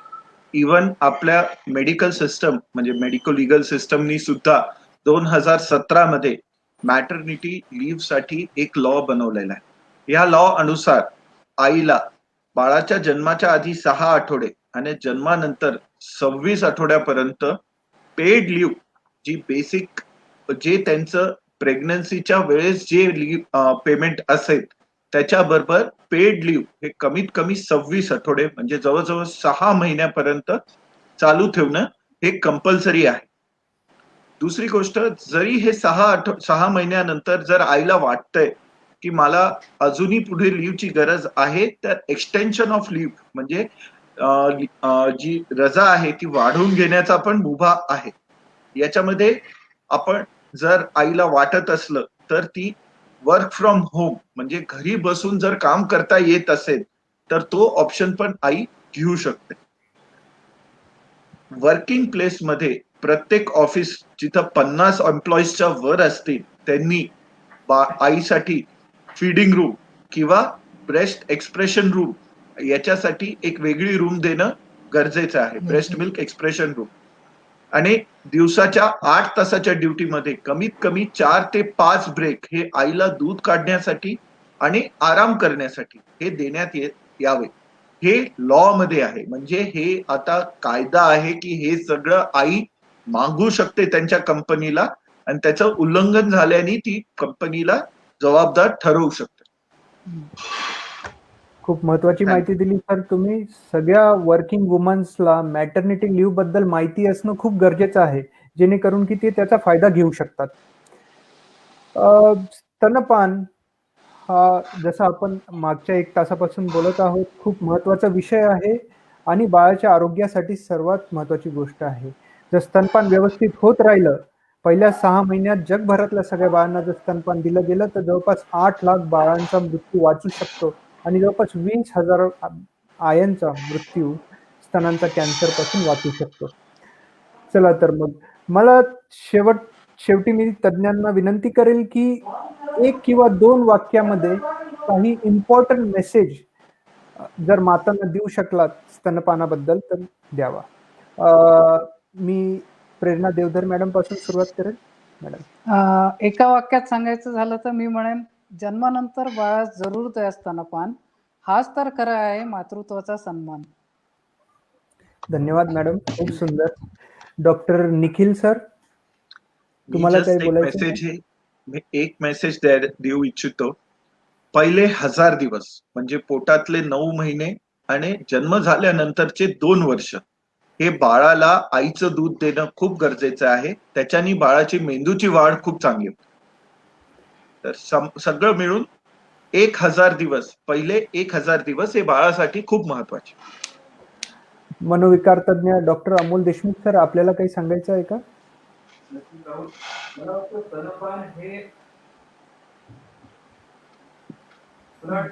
मला वाटतं स्तनपान हे आई, पालक आणि कुटुंबाचं नातं सुदृढ करण्याचं एक चांगलं माध्यम आहे, जेणेकरून स्तनपानाच्या माध्यमातून एक भावनिक दृष्ट्या सबल आणि बुद्ध्यांकाने दृष्ट्या सबल पिढी आपण निर्माण करत आहोत. डॉक्टर महेंद्र. राहुल, मी शेवटी एवढंच सांगू शकतो, स्तनपान हा बाळाचा मूलभूत हक्क आहे.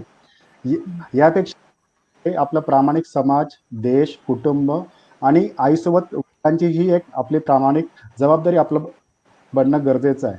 त्याशिवाय हे आपण त्याला पुढे घेऊन जाऊ शकत नाही. खूप महत्वाचे संदेश. स्तनपान म्हणजे अमृत पानच आहे. मी एक छोटी कविता लिहिली आहे. आईच्या दुधाचा महिमा वर्णावा किती, रोगराईची नसते भीती. पहिल्या 6 महिन्यात बाळासाठी परिपूर्ण अन्न, सर्व जीव जंतू विषाणूंना करते सुन्न. सर्दी, खोकला, निमोनिया, अतिसार आणि मलेरिया, पोटदुखी आणि बालदमा नाही होणार तुमच्या छकुल्याला. बुद्ध्यांक वाढवेल, दूर ठेवेल लठ्ठपणा, आईचे वजन घटवेल, होणार नाही मधुमेह, कॅन्सर. खाता खाता दूध पाजावे, पाचता पाचता खात जावे. 2 वेळ नाश्ता, 2 वेळ जेवण, दूध वाढेल भरपूर. स्तनपान बाळाचा अधिकार, होईल सुदृढ भावनिक नाते, मानसिक ताण होईल कमी, नैराश्य जाईल दूर पळून. पैशांची बचत होईल तुमच्या, बाळाचे आरोग्य राहील छान. चला तर मग या ऑगस्ट महिन्यात करू संकल्प स्तनपानाचा. धन्यवाद प्रेरणा देवधर मॅडम, आपण धन्यवाद. वेळ दिल्याबद्दल. Nikhil Pathak sir, senior paediatrician, thank you. Doctor Mahendra Parihar आणि डॉक्टर धन्यवाद. अमोल देशमुख, आपण आपला किमती वेळ काढून या स्तनपानाच्या कार्यक्रमासाठी वेळ दिल्याबद्दल आणि जनजागृती केल्याबद्दल मी आपले आभार मानतो आणि यासोबत या कार्यक्रमाची सांगता करतो. थँक्यू. धन्यवाद. धन्यवाद.